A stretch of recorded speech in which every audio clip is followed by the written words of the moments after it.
Hey, everybody, I'm Jamie Poisson. Today, we're going to discuss something that hasn't received the attention that it deserves. Maybe you've missed it in the recent flurry of news. Since the start of the year, Donald Trump declared a war on drug cartels. He's wielded the flow of narcotics, namely fentanyl, into the U.S. as one of the major reasons behind his global trade war. The fentanyl coming through Canada is massive. The fentanyl coming through Mexico is massive. He's added a number of cartels to the foreign terrorist organizations list. And last month, the Trump administration stepped things up by quietly signing a Pentagon directive to allow the use of military force against drug cartels. Latin America's got a lot of cartels. They've got a lot of drugs flowing. So, we're playing a tough game. Then, after weeks of threatening to arrest Venezuelan President Nicolas Maduro, accusing him of being a narco trafficker and sending warships, jets, and troops to the Caribbean, the U.S. struck a Venezuelan boat on international waters, killing all 11 people on board.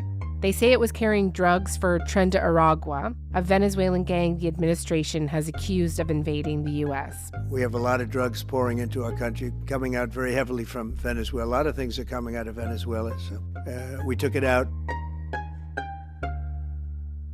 Now the possibility of more attacks hangs over Venezuela. And for Mexico, another target of Trump's cartel war, the fear of U.S. military presence looms large as President Claudia Sheinbaum walks the thin line of cooperating with the Trump administration while also assuring Mexicans that the country's sovereignty will remain intact. What's been the impact of these recent escalations, and what does history tell us about how effective drug wars really are? Alexander Avina is an associate professor of Latin American history at Arizona State University, and he's going to talk to me today about how Trump's war on cartels is a continuation of the troubling history of America's war on drugs and a ratcheting up of the foreign intervention that has come with it.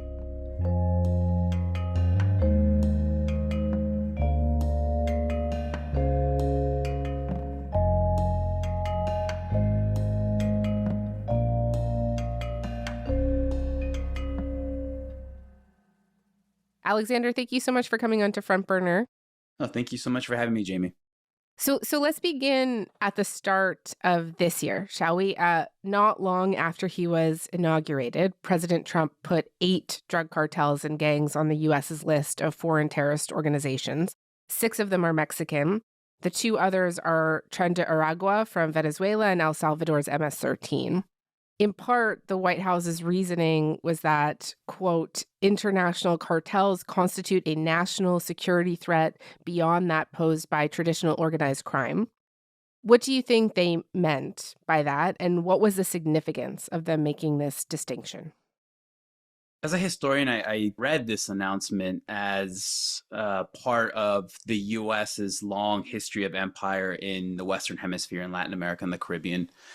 The idea that drug trafficking organizations, like criminal organizations, can also be designated now as terrorist organizations opens up the response possibilities of the U.S. government toward those organizations. And so if, on the one hand, if we think about the long history of U.S. empire in Latin America, the more recent background to it is the war on terror. And this is the way that I see the use of the foreign terrorist organization designation to the drug trafficking organizations is it's a melding of these 2 wars, right? So that's like the top layer. The top layer is war on drugs logics mixing with war on terror logics. The U.S. can respond to a criminal activity as if it were some sort of foreign terrorist organization like Al-Qaeda and ISIS. So that opens up all sorts of military possibilities that we've already seen. But then that's overlaid a longer history of U.S. attempts to dictate life in the region, thinking about different modalities and possibilities through which they can achieve imperial control over Latin America and the Caribbean. And the war on drugs has served that function for decades now. A month after that announcement, the Canadian government followed suit with our own terrorist organizations list. This was fulfilling a promise that our former Prime Minister Justin Trudeau made to Trump as part of trade negotiations at the time. The designation of cartel as terrorist under the criminal code is going to give us additional powers to effectively follow the money and disrupt the activities of cartels. What do you think the implications are of other countries joining the U.S. in this? I mean, these countries have already done this. The global regime of drug interdiction that we have now really begins after World War II, and it's a US-led effort.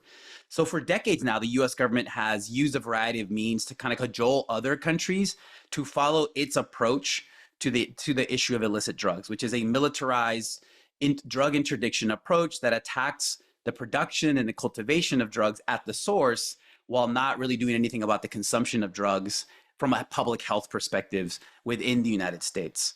The White House also said that part of what warrants them designating cartels as terrorist organizations is because of their, quote, infiltration into foreign governments across the Western Hemisphere. Over the past couple of months, we have seen Trump accuse Venezuelan President Nicolas Maduro of being one of the largest narco traffickers in the world, offering $50 million for information that could lead to his arrest. Maduro uses foreign terrorist organizations like TDA, Sinaloa, and Cartel of the Suns to bring deadly drugs and violence into our country. To date, the DEA has seized 30 tons of cocaine linked to Maduro and his associates, with nearly 7 tons linked to Maduro himself. Venezuela has repeatedly denied any direct government involvement with Tren de Aragua or any other criminal organizations. What do you make of this administration tying foreign governments, in this case a longtime adversary, to narco trafficking organizations? The war on drugs is not about drugs, primarily. And I think this example really highlights that historical and present trend. I think one thing we should think about is the idea that the U.S. is actually the world's largest narco state. We have 4 to 5% of the world's population. We consume over 80% of licit and illicit opioids. There's something going on right there, right? For instance, we consume 99% of the world's hydrocodone. So there's something going on in the United States, right? And if we look at the history of, particularly in the Cold War, of U.S. empire in the global South, again, it's a long track record of using the war on drugs to target governments that are deemed enemies of U.S. national security interests. And this is just the latest example of it. And another thing to think about is that throughout, particularly since World War II, the U.S. has used the charge of narco state very consistently against left-wing governments. It goes back to labeling China after the Chinese Revolution as being a major exporter of heroin into the United States. It did it to Cuba after the 1959 revolution. It did it to Nicaragua after their revolution in 1979. The charge against Venezuela is the latest part of this history. One more thing I'll mention is that one of these organizations that are on the list of foreign terrorist organizations, the Cartel de los Soles, the Cartel of the Suns. So Nicolás Maduro is accused of being the head of this cartel. And this is why he has a $50 million bounty on his head. We don't even know if this cartel actually exists. The first reference of this cartel goes back to the late 80s and early 90s. And it was actually a CIA-led operation working with a Venezuelan general who was actually the head of the country's anti-narcotics unit. And they worked together to traffic tons of Colombian cocaine into the United States. Back in the 1980s, the CIA was mandated by then-President Reagan to develop intelligence on the Colombian drug cartels. And so the CIA, with Venezuela's Guardia Nacional, or National Guard, set up an undercover operation, a drug smuggling operation in Venezuela that could handle the transshipment of the Colombian cartel's cocaine on its way to market. The plan was to infiltrate the cartel, and it worked. For the CIA, the idea from the CIA's perspective was this would allow them to track the source of the cocaine, which was in Colombia with the Medellin cartel. But it turned into an operation where the CIA was working with this corrupt Venezuelan general to traffic tons of cocaine into the United States. And that's the first mention of this quote-unquote Cartel de los Soles. And then it kind of goes away, and then it reemerges in about 2020 when the Trump administration during his first term started to go after Venezuela. So there's also like a more immediate 5-year history of the Trump administration going after President Maduro in Venezuela. But it goes back to the late 80s and early 90s with this really shady CIA operation. That's so interesting. Is there any evidence that Maduro or anyone in his government is connected to any other cartels like the Tren de Aragua? Not that I've seen. In terms of, let's think about it this way. There is no evidence that would indicate that Maduro himself is the head of a narco state where he's doubling as president and also a capo, a drug kingpin of the so-called Cartel de los Soles.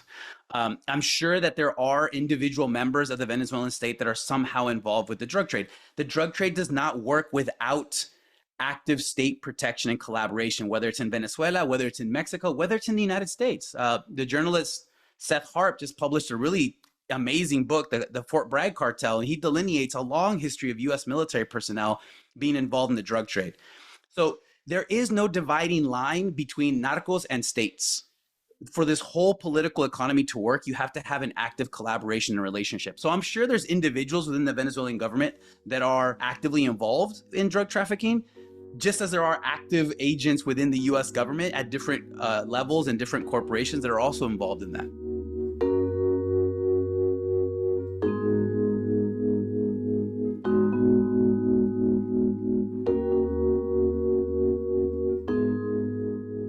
You know, when we're thinking about this administration's trajectory here when it comes to cartels, you know, I also can't help but think about Secretary of State Marco Rubio as well, and his political background and his track record here, and how is his influence being felt right now, you think? Yeah, that's a great point. And it's a really important issue that I think merits more attention. Marco Rubio, as a son of Cuban immigrants who came to the United States at the very beginning of the Cuban Revolution in 1956. He claims to be, he has a particular story where he says his family fled the revolution and he fled Fidel Castro's government, but that his family actually came to the U.S. before. But nonetheless, he grew up in a political culture in South Florida that is extremely revanchist and anti-communist and right-wing, particularly because it's been nourished generationally by communities of immigrants and exiles who have come from parts of Latin America where those sectors have either lost in political revolutions and processes, or they fled for whatever reasons. So it's really interesting to think about Florida as a very specific, unique political culture in the United States. And the fact that, as reporting shows, that Marco Rubio is the point person for Donald Trump when it comes to coming up with Latin American policy, it's a really scary moment, right? Because he represents a particular political faction during the Cold War that aligned itself with really shady characters like death squads. Any sort of reformist government or moderate government in Latin America through the lens of someone like Marco Rubio, tends to be seen as a danger to U.S. national security interests. Whether this government that define themselves as communist or social democratic or whatever, if it goes against the U.S. national security interest, it will be deemed as an enemy. Will you act on Venezuelan soil against the Maduro regime? Well, this is a counter-drug operation. We're going to take on drug cartels wherever they are and wherever they're operating against the interests of the United States. The president's top obligation is to secure the national interest and the national security of our people. I know of no president that means that more than this one. So we talked about the terrorist designations that came at the beginning of the year. Trump then signs this directive to the Pentagon to use military force against the drug cartels that he's added to the foreign terrorist list. And he did that in August. And then the first instance we saw of that was on September 1st, when the U.S. actually fired a missile at a Venezuelan boat, killing all 11 people on board in international waters. The administration claims it was carrying narcotics and belonged to Tren de Aragua. The U.S. has offered no evidence about who or what was on that boat, but Rubio suggested the military took the most effective action. The United States has long, for many, many years, established intelligence that allow us to interdict and stop drug boats. And it doesn't work. What will stop them is when you blow them up, when you get rid of them. So they were designated as what they are narco-terrorist organizations. And instead of interdicting it on the president's orders, he blew it up. And it'll happen again. The New York Times reported last week that the boat had actually turned away and was trying to retreat when they saw the American warship following them. Tell me more about your reaction to this move. This is a horrific action. We witnessed the extrajudicial execution of 11 people who are presumed or alleged by the U.S. government to be small-level narco traffickers. But if we think about the issue of the trafficking of illicit drugs, that's a criminal issue. Those individuals merited some sort of due process. They merited some sort of legal process to prove whether or not they were involved in this illicit activity. But they were not given that opportunity. They were executed in extrajudicial fashion, which again harkens back to war on terror logics, with the use of drones to strike at individuals who are claimed to be foreign terrorists. We generally never get to see a lot of evidence, but nonetheless, that doesn't matter. What matters is you use military kinetic force, to use their language, to execute people who are charged of something without ever being proven or given the chance to prove that they are not a part of this alleged illicit or criminal or terrorist organization and activity. This is also an issue of, and this is a long history of it in Latin America, it's the issue of national sovereignty and self-determination. The U.S., past and present, allows itself to not have to respect the national sovereignty and self-determination of nations in Latin America and the Caribbean. And this is what this latest expeditionary force that's just hanging out off the coast of Venezuela is really demonstrating. Right. I mean, if your goal is to stop the flow of drugs into your country, I also imagine that taking out under a dozen low-level drug traffickers isn't really going to make a dent, right? Like, these guys aren't the ones calling the shots here.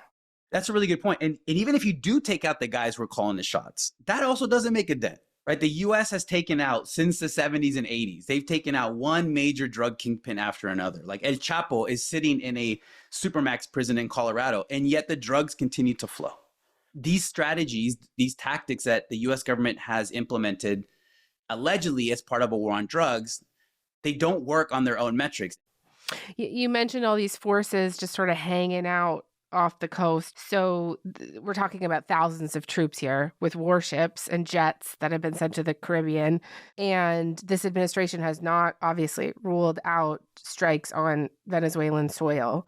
And Venezuela has in turn been preparing by mobilizing its militia members. Its foreign minister, Ivan Gil, said that they're not seeking any conflict with the U.S. But what position does this put Maduro and Venezuela as a whole in? Yeah, it puts them in a really difficult situation, which has led some observers to highlight the possibility that this entire exercise is meant as some sort of regime change, right? So trying to create or exacerbate the conditions on the ground in Venezuela that would then lead certain individuals in the Venezuelan state to say, we need to get rid of Maduro. And if we get rid of Maduro, then the United States will kind of let us exist and let us practice our national sovereignty and self-determination.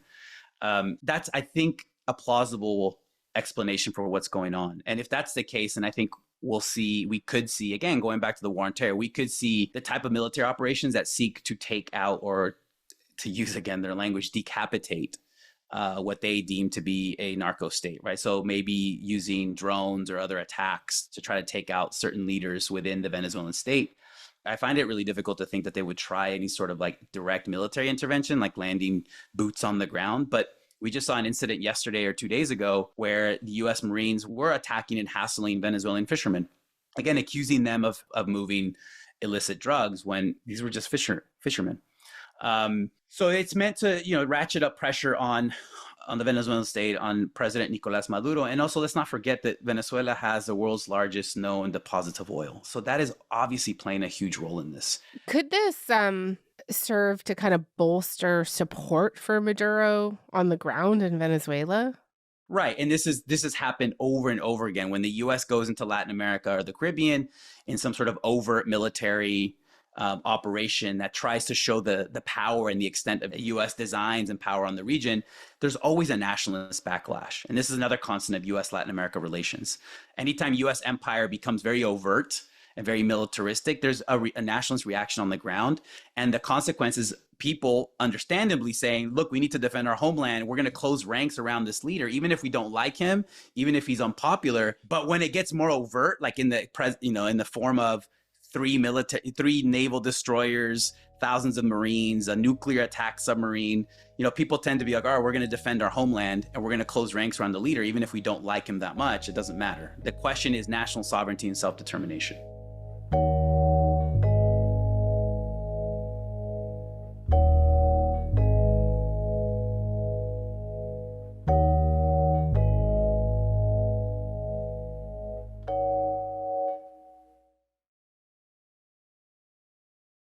I want to do Mexico with you. So after Trump signed that Pentagon directive, Mexico's President Claudia Sheinbaum was asked about the possibility of U.S. troops in Mexico for counter-cartel operations. And she said, quote, "The United States is not going to come to Mexico with their military. We cooperate, we collaborate, but there will be no invasion. It's off the table, absolutely off the table."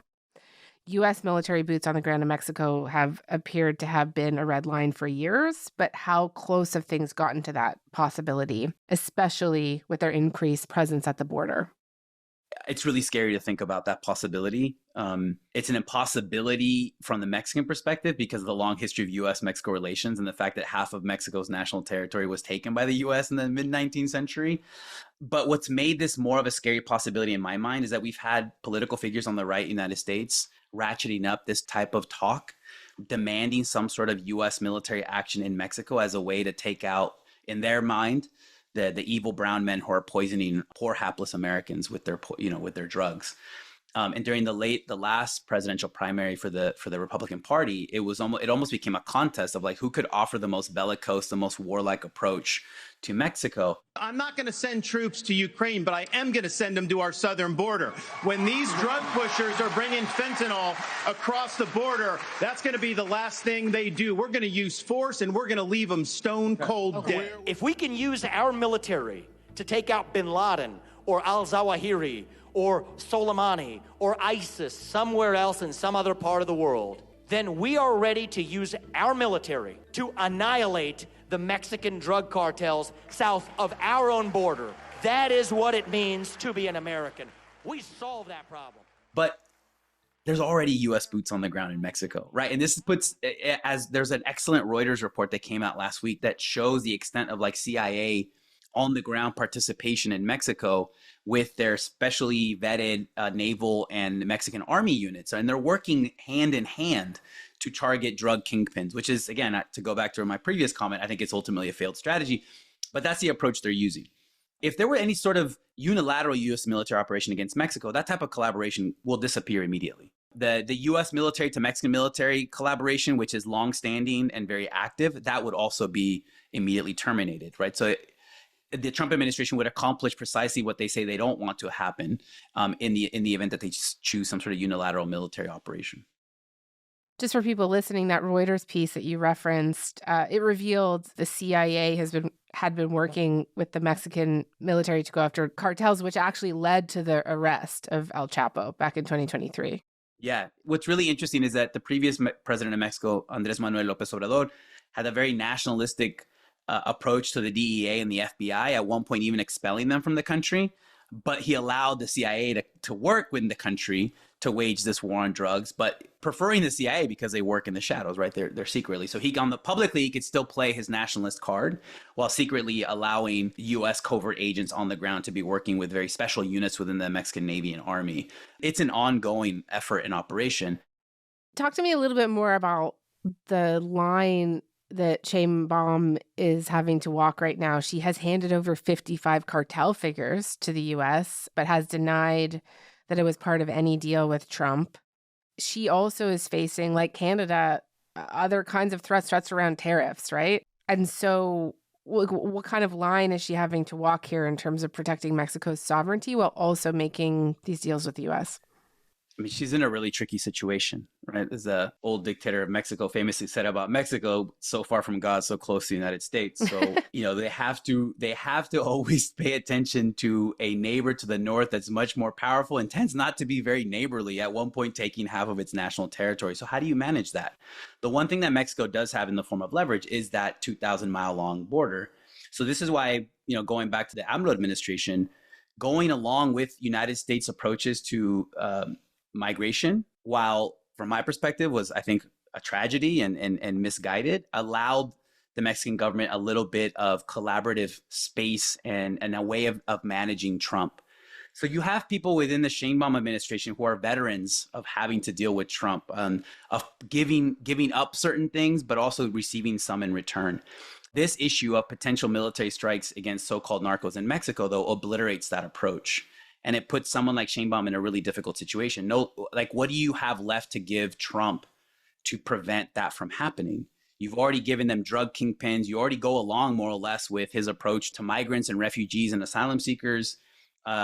She's put up some resistance, I think pretty effective resistance on the question of tariffs. But what more do you have to give up when you get to the point of U.S. drone strikes in Mexico in a hypothetical? All she has left at that point is to fall back to the question of national sovereignty and self-determination.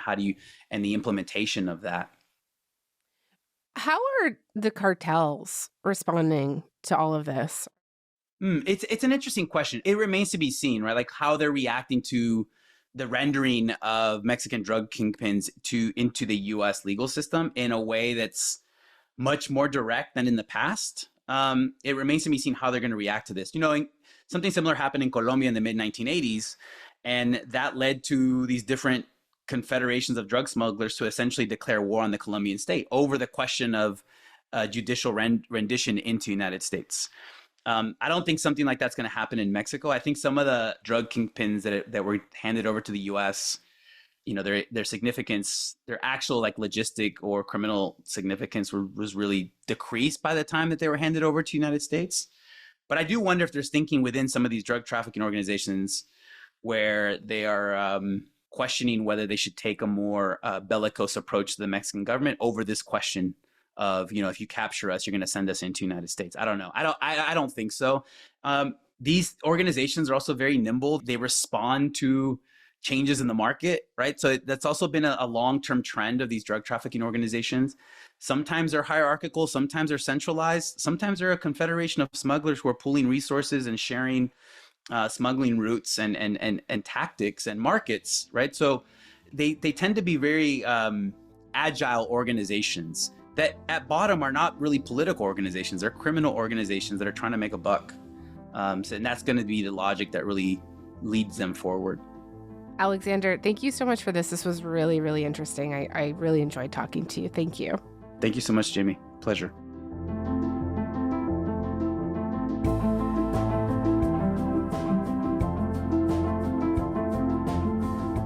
All right, that is all for today. I'm Jamie Poisson. Thanks so much for listening, and we'll talk to you tomorrow.